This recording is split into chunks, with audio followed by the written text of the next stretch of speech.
حضرت عمر نے فرمایا، اگر کوئی شخص شراب پی کر نشہ کی حالت میں مر گیا تو گویا کہ وہ کافر مرا۔ رسول اللہ صلی اللہ علیہ وسلم نے فرمایا، اپنے بچوں کو جب وہ 7 سال کے ہو جائیں تو نماز کا حکم دو، اور جب 10 سال کے ہو جائیں اور نہ پڑھیں تو انہیں اس پر مارو۔ دن میں رزق تلاش کرو اور رات کو اس کو تلاش کرو جو رزق دیتا ہے۔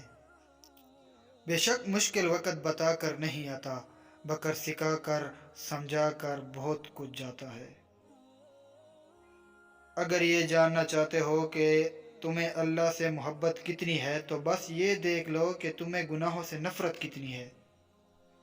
لوگوں کو اسی طرح معاف کرو جیسے تم خدا سے امید رکھتے ہو۔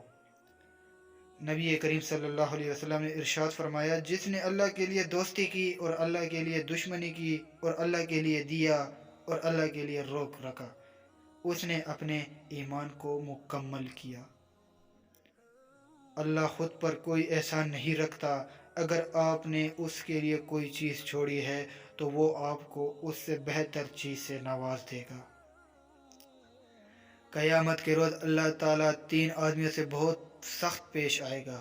نمبر 1، اس شخص سے جو قسم کھا کر اپنی چیز کی قیمت خرید زیادہ بتائے۔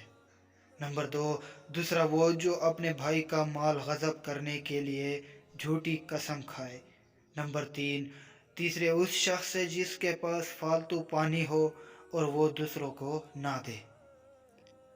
کائنات کی سب سے مہنگی چیز احساس ہے جو دنیا کے ہر انسان کے پاس نہیں ہوتی۔ زنا مت کرو، سن لو، جس نے اپنی شرمگاہ محفوظ رکھی وہ جنتی ہے۔ تو دوستو، ویڈیو دیکھنے کا شکریہ۔ تو ویڈیو کو سب سے پہلے لائک ضرور کریں، ساتھ میں چینل کو سبسکرائب کریں اور بیل آئیکن کو بھی آن کر دیں تاکہ اس طرح ویڈیوز کی نوٹیفیکیشن آپ کو مل سکے۔